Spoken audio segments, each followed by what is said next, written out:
So, hello and welcome to Forensic Fix from MSAB. This is podcast number 1, and I'm your host. I'm Adam Firman, technical evangelist for MSAB. So, sort of solutions, product specialist, sort of bringing solutions to customers globally. So, if you've listened to the trailer, you're going to know a little bit about what this podcast is designed to be. But basically, we're going to be inviting guests on from law enforcement, private industry to discuss their views on the current industry. So who is my guest today? Who is number 1?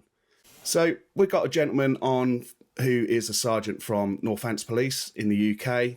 And before I invited you on, Jace, I wanted to do a bit of research on you. And looking before you joined law enforcement, you were actually a plumber back in the early 2000s. So I don't mean to age you with that, but I take it that being Mario wasn't for you because you subsequently went on and got a degree in police science, and then you've moved, like most people in law enforcement, starting in uniform patrol and then moving into specialist units. So can you start, Jason, telling us a bit about your past, your career path, and how you sort of got to your current role? Yeah, so obviously I did plumbing for about 10 years, and then I realised that I didn't want to be doing that when I was getting old and grey. So ended up joining the police, and for the first 7 years, really loved being in uniform and going to all the 999 calls and that sort of thing. And then after about 7 years, I kind of realised that I used to love investigating, and I used to hate handing over jobs to people. And sometimes I was quite critical of what they did when I thought it was a good job. So my first stint of investigations was the pilot team, paedophile online investigation team, based at Northampton, and that's where I I'll use the word fell in love with investigating mobile phone extractions, and it really taught me how to be focused for suspects in terms of my interviews. I didn't tend to have many cases where it was victim based. It was more online defending. But it became quite clear early in my career that there was an issue with training, and I think this is a problem for police forces across the country and maybe all around the world in terms of the level of training that we get to investigate phone extractions, and also the complexity of the investigations, of how you present the evidence, your reports, and all the standards and that sort of thing. Really. So it really taught me how to I did a lot of identifying victims all over the world, and I did that for about 3 years, and I became self-taught as an investigator with phone extractions, and a lot of the time it was more clicking the buttons, finding out what that they did, and bit of trial and error really, but generating my own reports as such really. And it sort of it soon become apparent to myself, sort of similar, that I remember before I got into the role, I remember my old DS saying to me, I can't sit here today with you and say that you're going to be okay viewing the material that you're going to be looking at on a daily basis. It's either you're going to be able to cope with it, almost like a binary, it's on off, or you're not. And that's not something that you can sit here today. I don't know if you had similar discussions before you joined that unit of sort of what content you were going to be viewing. Yeah, obviously it was quite clear on the interview that when I applied for the role how they thought I would take to the viewing of obviously indecent images of children, pictures and videos, and that was covered in the interview in terms of mental health. There was ongoing mandatory support, which was every 6 months, where you would speak to a therapist, and it wasn't about a counselling session. It's more to do with how do you cope once you go home from work, and what sort of behaviours you're displaying. And that was quite clear to me that I identified if I was going home and talking about things too much, then obviously that was a clear indication that things were affecting me. But I was quite lucky, as I guess.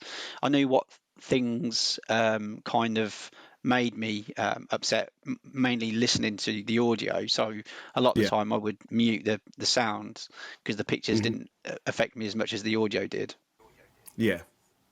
And sort of going back to what you were saying about the issues that law enforcement currently face, I think this is the problem that most people think from like MSAB as a vendor that we can produce a magic button that will package up your investigation for you. And unfortunately, we can't take that investigation away.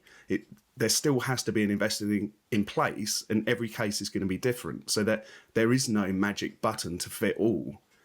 And a lot of the people sort of I've spoken to, that's especially when they're new in the industry, they can't seem to grasp that. And sort of any new people I used to have join the department, it was always remember your training, remember your investigation skills, because that's what you need. You can learn how to use the tool, but you still need to apply the basics of being a detective, I found.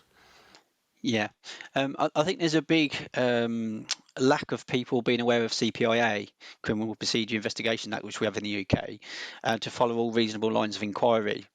And that is technically your safeguard around your investigation as such. And I think a lot of the times, especially officers that start looking at phone extractions for the first time, that they don't really plan what they're going to be doing with a phone extraction. So it's like I always say this, like interviewing.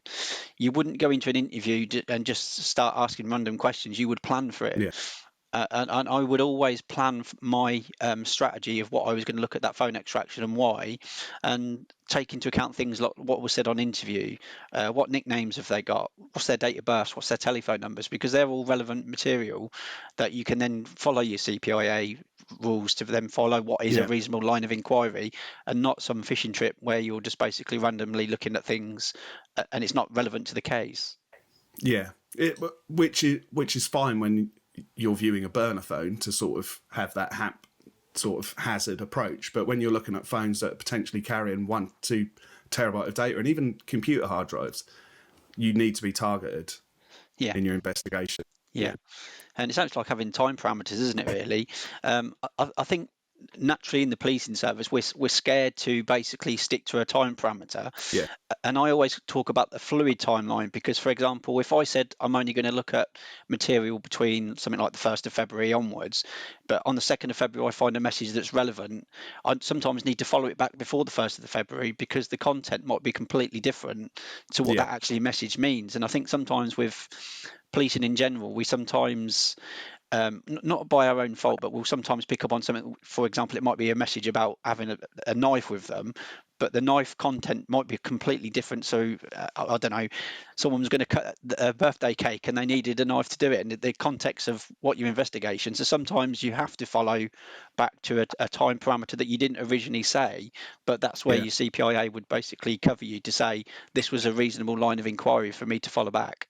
Yeah, exactly. And I always used to explain it like triage was always a dirty word when I started in digital forensics, but I liken it to if you were searching for a missing person and you had a field to cover, to begin with, you would search that by a drone or a helicopter rather than call out a full search team to search every blade of grass. It, like you say, it depends on the context of your investigation, really. Yeah, it's really difficult, isn't it? It's like having keyword searches, and I know that it's highly regarded now that we can't go for every single message, and we sometimes have to use some form of word searches. But it does come with challenges, because people don't use the word knife in drug dealing world as such, really.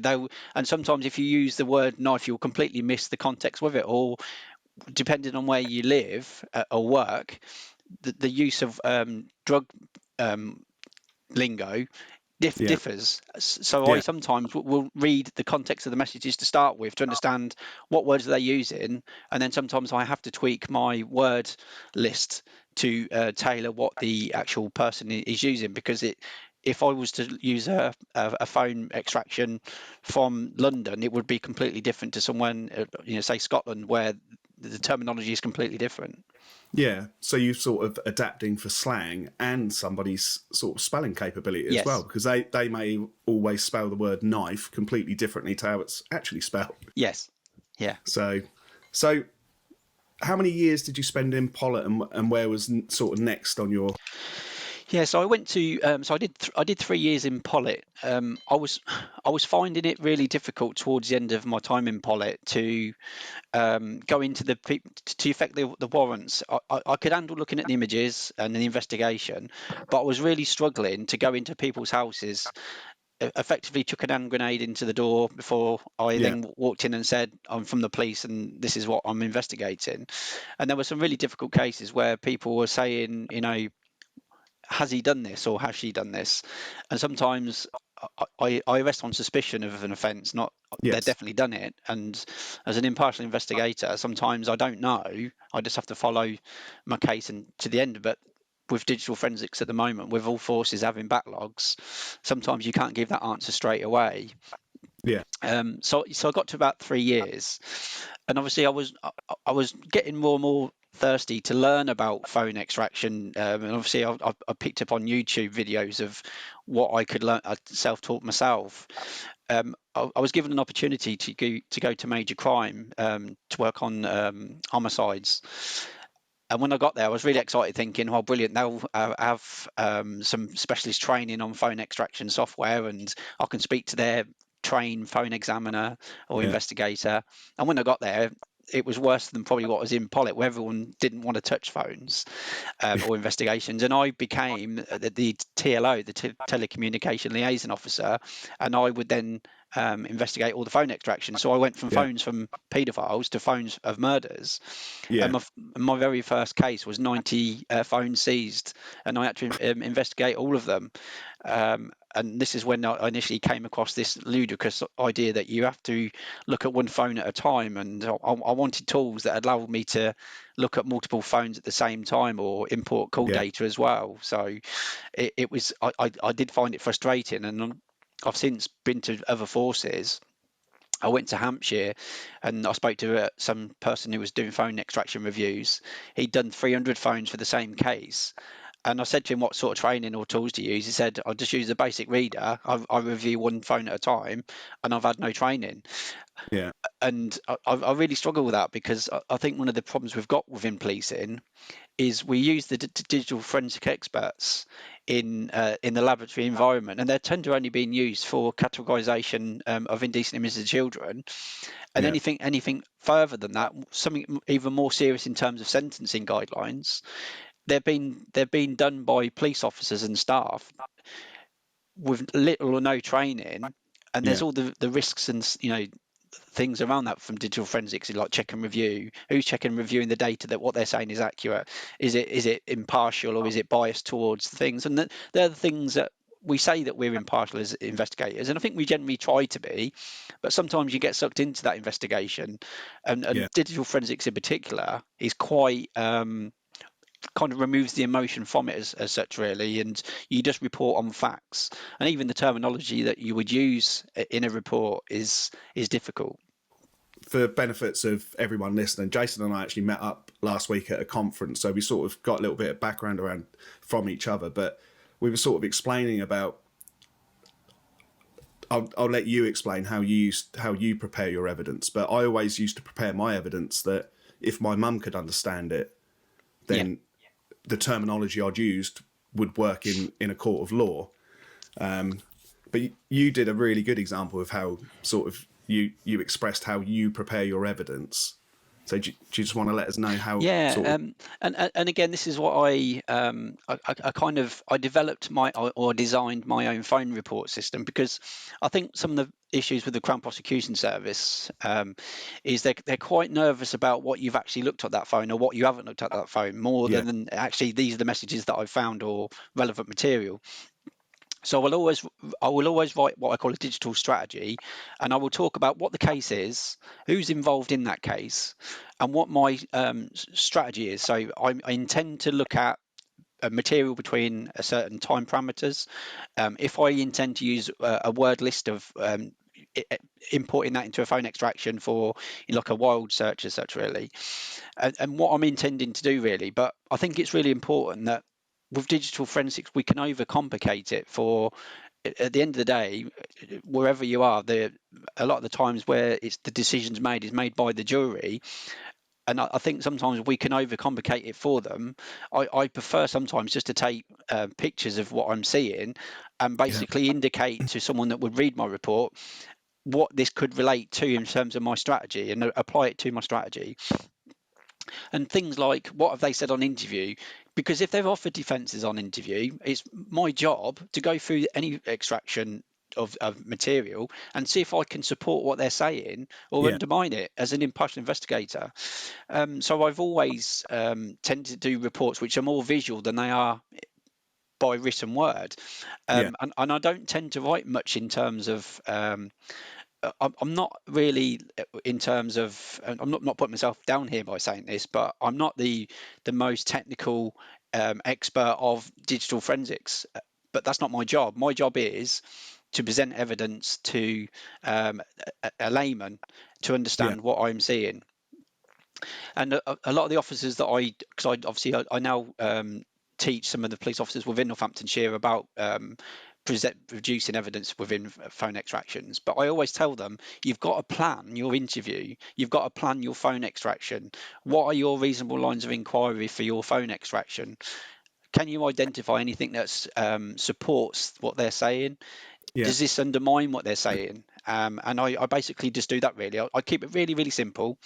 I sometimes will put what time I started my report. CPS want to know, is it a logical or is it a physical extraction? They want to know what kind of extraction have you obtained. Is there a less intrusive way to obtain the data? And obviously now with changing legislation in the UK as well, sometimes we've got to try and get it the most minimalistic way that we can, protecting people's rights to privacy and all the other things that we have to do, really. But it's just about, can you keep it simple and not go too far advanced, really, and have a named search of where you're going for, really. Yeah. So I sort of threw you off on a tangent there. So you were telling me that you joined sort of the major investigation team. You simply, and I can quite understand this as well, because I used to have people from the major investigation team come up to our lab and they'd pretty much just sit there whilst we did their work for them. So I can understand why, as soon as you went in, you were the saviour, I should imagine. So what happened, sort of, when did you move on from there, and what sort of role presented itself to you after that? Yes, I stayed in major crime for 2 years, and then I loved being an investigator. And when I sat my investigation exam, I also sat my sergeant's exam, pretty much because I was in study mode. It made sense for me to do both. But with qualifications now for sergeants in particular, they only last 5 years, and I was coming to the last year before my exam was going to elapse, so I effectively had to get promoted or lose my qualification. So I probably would have stayed as an investigator longer than what I probably actually did. And initially I was given an opportunity just to temporary act as a uniform sergeant, only for 10 weeks. And I think when I was going to the team that I was going to take over just for the 10 weeks, I think because they saw I was coming from major crime, that I'd be in there, and I think I surprised them, because I kind of deliberately made my career slower, because I've got a longer career than what most people have, a 35-year career now. And I've deliberately gone into separate departments, and that was good for me as a sergeant, because I had all this relevant experience. But I could apply the CPIA for anything that I went to. And I can remember my first shift as a temporary sergeant. There was a suicide in, and they were trying to get a detective sergeant to come out. And they said, "Oh, Jason's for major crime, so he'll be able to deal with this." And I did. I just dealt with it like I would normally deal with an investigation of, is this suicide or is there a third party involvement? And I could work my way through this, with a police officer that was quite inexperienced. And I said, right, is the CCTV on the corridor? Has anyone else been in there? No, that's checked. So we can rule out third party involvement. And just doing that sort of thing, really. But so after 10 weeks, a vacancy came up for become a supervisor in digital media investigations. And it was a dual role. So supervisor of mobile phone examiners it's almost like there's a job was made for me, to be fair. Yeah. With all my experience of, I became within Northamptonshire as the phone man, and I suppose in some ways it can be quite detrimental to your career because they just think that that's all you can do. Yeah. I can remember an occasion in Major Crime, I'd been in there for 12 months and I was doing phone after phone after phone, and they asked me to go out and take a statement, and then they came back and said, that's a really good statement. I said, I can do statements, I can Yeah. interview. Just because I look at phone extractions doesn't mean that I can't do anything else. But you become almost funneled, and sometimes it can damage your career by Yeah. focusing on that. But I've never been able to move away from phone forensics because I see that there's so many problems within Yeah. policing that it needs to be sorted. And I'm in a role now where I can drive change.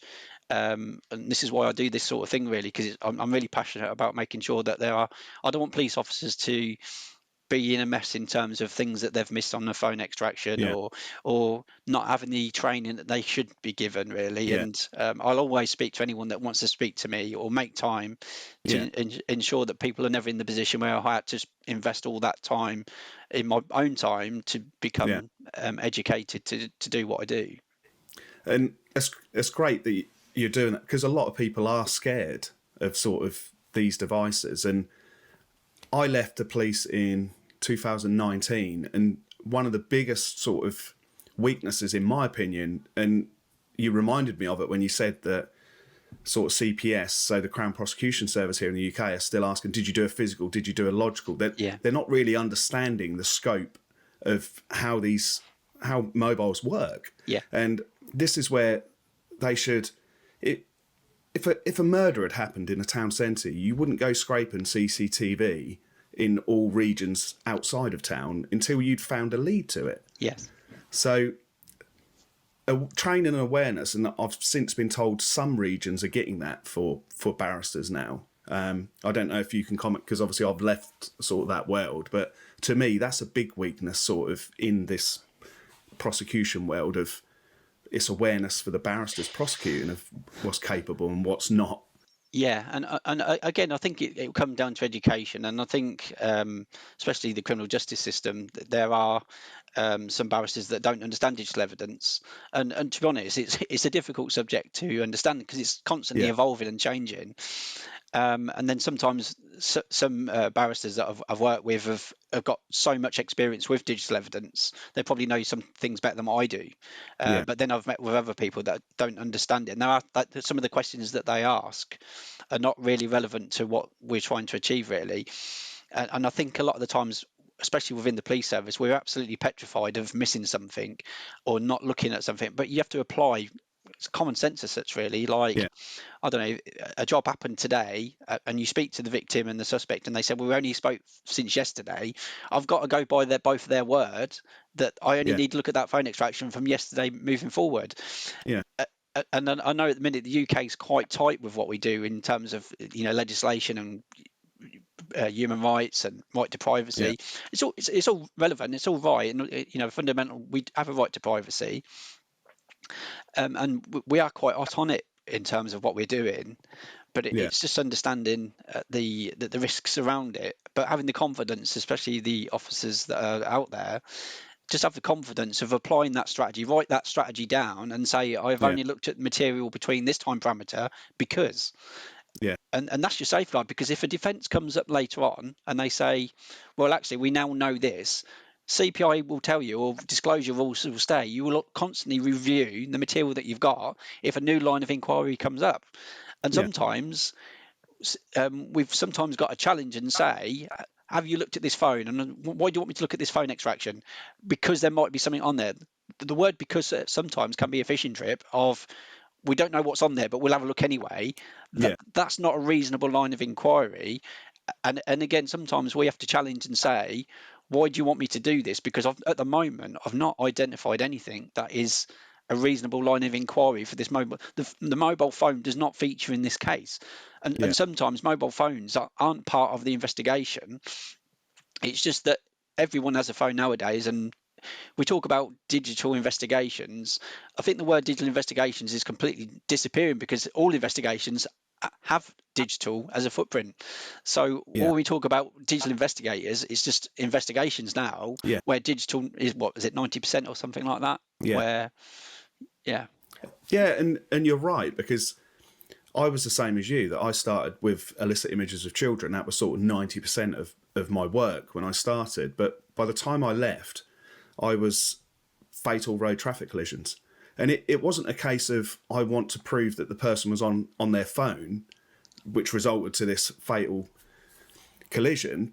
They wanted to know, did it support the investigating officer who had come out and done a speed estimation? Because obviously phones are tracking all of that sort of data now. So, Yeah. like you say, there's so much more scope to it than just, they're not going anywhere. And thankfully, because the problem, and you probably face this if you started with computers, the hard part with computers was always putting someone behind the keyboard, where with phones, they're in people's pockets. So it's a lot easier to attribute phones than computers. So I was always grateful to that. And that's why I sort of chose to go the phone pathway rather than computers. Yeah. Yeah, attribution is a massive subject for us. And again, sometimes even if you've got pictures on a phone, which are looking about drug dealing, you've got pictures of cannabis on there. That doesn't necessarily mean that they're a drug dealer. And sometimes you have to do some work to prove who was using that phone at the time. And that can be a challenge, and especially if it's a phone's been found in a car, because then your attribution's a little bit more difficult. Yeah. But if you've got a pin on the phone and it's in their pocket, that's a lot better for you. But again, it comes down to a good interview. What Yeah. what have you asked that suspect? Have you asked them if anyone else is, if they're going to give you that defense, get it from them. Because Yeah. what you don't want to be doing is going through your phone review and then later on you get a defense statement saying, I didn't have the phone at the time. I interviewed you 3 months ago and you could have told me that now. Why are you now Yeah. saying that? And Yeah. don't necessarily, you don't have to speak on interview. It's your right to not give an account if you don't want Yeah. to. But there are times where if you ask the right questions and they basically say, I've not done this, I was completely different town to what you're accusing me of. If you tell me that, then I can try and do something with the phone extraction, whether it's from, consented cloud location data.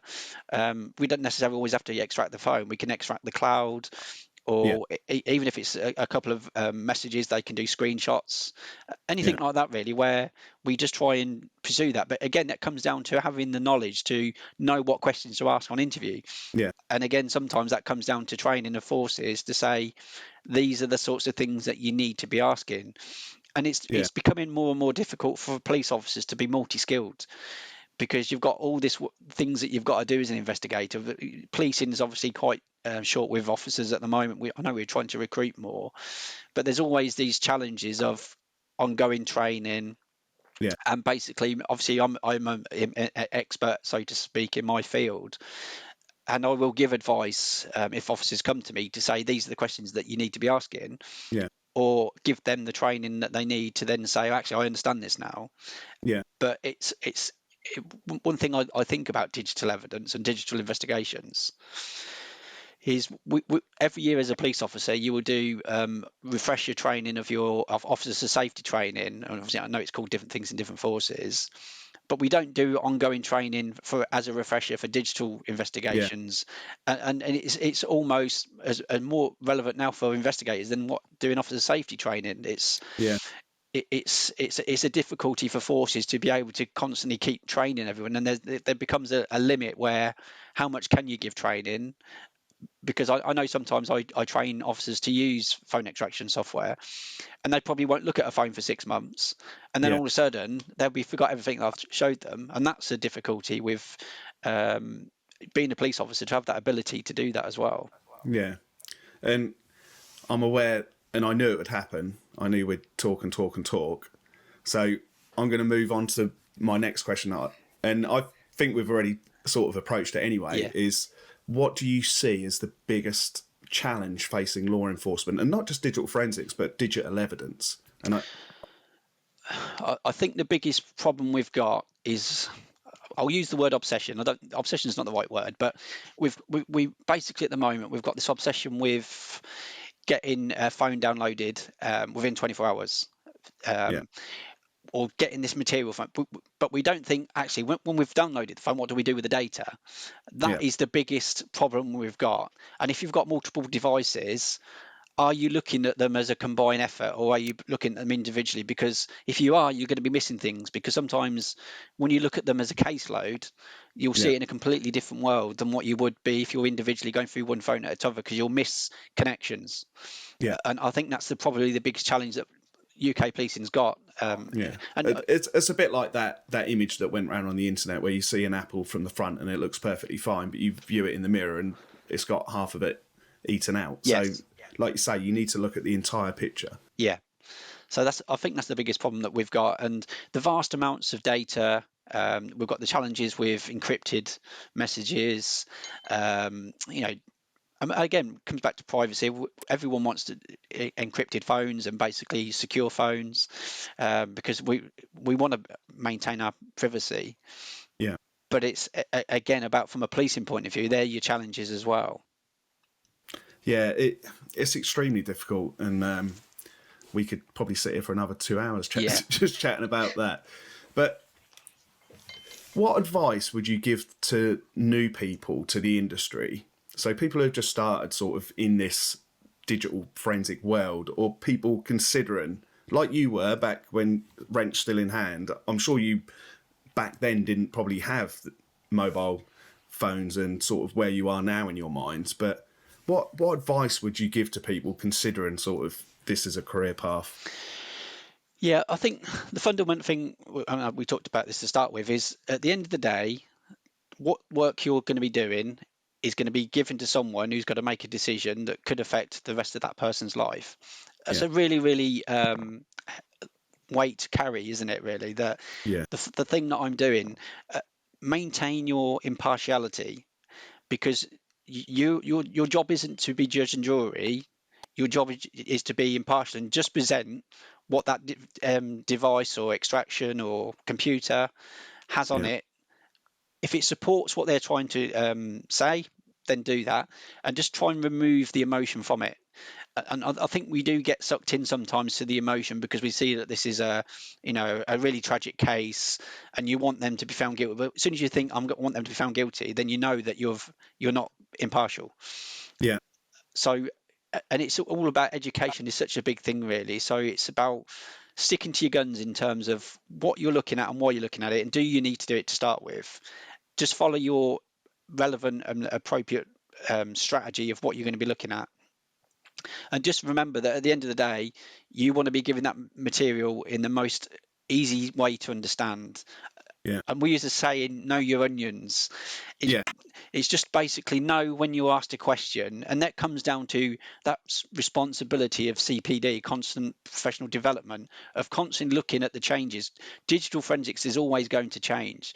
You've constantly got to be looking about what's going on. You look in the news and there'll be a new smartphone feature that's coming out.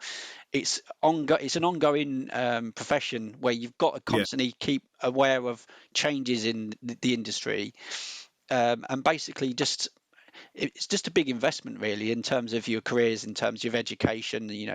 Whether you decide to go to university to learn, or whether you're not that way inclined and you want to learn on the job as such, really. But it's again that if you're in court and you're being cross-examined, and I have been cross-examined, and I've been asked questions, and you've got to remember I was self-taught, and some of the questions that they asked me, luckily I was comfortable in answering them. And this is one of the fears that a lot of police officers, when I teach them, they say, I'm really worried that if I go into the to be cross-examined and they'll ask me a technical question, I don't know what to say, because if they say, what does this file path mean, and all that sort of stuff. And I always give this example is with disclosure rules. Sometimes we will have to go through people's medical records, and we have to look for the medical records to see if there's anything in that medical records that would undermine or assist the defence. And you're reading all these medical jargon words that I haven't got a clue what they mean, yet I'm still expected to disclose on them. And I just basically say, all you're doing is you're just revealing what you see. And with phone extractions or computers, you're just revealing what you see. And sometimes you can't answer the questions that they're asking. You just say, this is what it said. It could suggest this. It could suggest this. And not being scared to say, I can't answer that question. Yeah. You do get in that box, and sometimes you want to say yes all the time, and sometimes to the detriment of yourself as well, really, because that's sometimes where it undermines or casts a shadow where the jury then might go the other way, because you've tried to answer a question. And sometimes in digital forensics, we cannot answer that, or we can't explain why this thing's missing, and that's the challenge. No, some great advice, and we've sort of touched on it throughout this pod, and which I believe is a big sort of issue in digital forensics, and that's sort of your personal welfare and how you manage to switch off. Because I remember that the same as you, I viewed the content, didn't affect me. I had my 6-month counselling, went and spoke about holidays and anything but I think it only started to relate to me when I had a young child and I was investigating a case where a child was similar age to my child. But I used to have to find different ways to... I was quite lucky or unlucky. I worked an hour from my unit. So that drive for me was listening to a podcast or listening just to something. So by the time I walked back through my door, I'd sort of compartmentalised, that's the word, and packaged it away. And sort of, I used to do stuff in my free time like sport and things like that to deal with it. What sort of advice, or how do you deal and sort of switch off from what can be a horrid world? Yeah, mental health is a massive problem in digital forensics, and I think it's quite right to highlight that in this podcast. I remember once upon a time, I literally lived opposite the police station. So by the time I walked home, I hadn't switched off. Yeah. So I eventually moved, and my drive then became an hour drive, which was brilliant because I then had that time to basically think about what I dealt with before I got home, and then it was quite good then because I was able to shut off. Yeah. I have dealt with cases where it has emotionally affected me, and there was one case that I dealt with. I think I mentioned this last week. I did cry on interview. My colleague cried on interview because it was such an horrific case that it affected me. And I think if I didn't cry, I think there would have been something wrong with me because of how bad it was. Even the defence solicitor, I think they went off sick afterwards because it was so horrendous. But I'm okay with talking about that. It's okay if you get upset by something. You should be getting upset by something. Yeah. And if you're going home and you're talking about something on and on and on about something, then that has affected you. And that's something that you should recognise as a trigger, that if I'm going home and I'm talking about this job and then I talk about this job again, you've got to accept this job's actually affected me. And you've got to seek some form of support. And mental health to me is a massive subject that even when I give presentations, I'm always aware that, especially around sexual offences, I tend to always come across people that are in my audience that could be victims or complainants or survivors of that type of offence. And I'm always aware that some things that I deliver, I sometimes tailor my presentations to cater for that. So sometimes bring a little bit of humour into my presentations. Yeah. But understand that sometimes you need to talk about what you're going through. And I think males in particular, we're quite terrible about talking about how we feel. Yeah. I don't know why that is. And then there's a stigmatism about being able to talk about how you feel and feelings and all that sort of thing. But there's nothing wrong with it. If you're going to be going into digital forensics, or even if you join the police service or anything like that, you are going to be you're basically submerging yourself in trauma on a day-to-day basis, and that is the crux of the matter. And you've just got to understand that everyone has their own threshold of what you can cope with. And again, like personal circumstances in what you deal with, like for example, it might be the fact that you're going through marital problems and you're a police officer and you go and take a statement from a domestic. That might then cause you issues yourself, because of actually you can link with that person and actually I'm going through this as well. And there is always sometimes where you become a parent for the first time, and sometimes when you're in digital forensics and you don't have children, you kind of can separate yourself from them. Yeah. And it's almost like pets as well. I know a lot of people, sometimes they get more upset with about people doing bad things to pets than what they can do with Yeah. children, because they can understand it from that point of view. So there will always be risks around being in trauma. I call it being in trauma because you are in trauma. Every day you see trauma, you listen Yeah. to trauma, and your world becomes murky. You basically become mistrusting. And I think one of the other risks as well is becoming desensitized. Yeah. I remember in Pollitt, I was given a paedophile online team. I was given this job and they said to me, this is a really horrific case. And I read the conversations and I thought, actually, this is quite mild. And then I Yeah. realised I had become desensitized to what I was doing, Yeah. and nothing shocked me anymore. And again, that sometimes is a risk about what you've got to be looking for. Yeah. And I think I became desensitized in the end as well, because people sort of can read sort of articles in papers and things, sort of family and friends who I speak to, and they sort of find it horrific, and I'm sort of thinking to myself, this is going on every day, and it almost makes you quite cynical as well. Yeah. Yeah. But yeah, on that happy note, 40 minutes has absolutely flown by, and Yeah, it has. I just want to thank you, Jason, for being guest number 1 on Forensic Fix. Hopefully the listeners are going to be able to relate, sort of learn from your experience in this industry, and hopefully we'll be able to have you on again soon, Jason. But Lovely, thank you very thank much you. for your time. Thank you.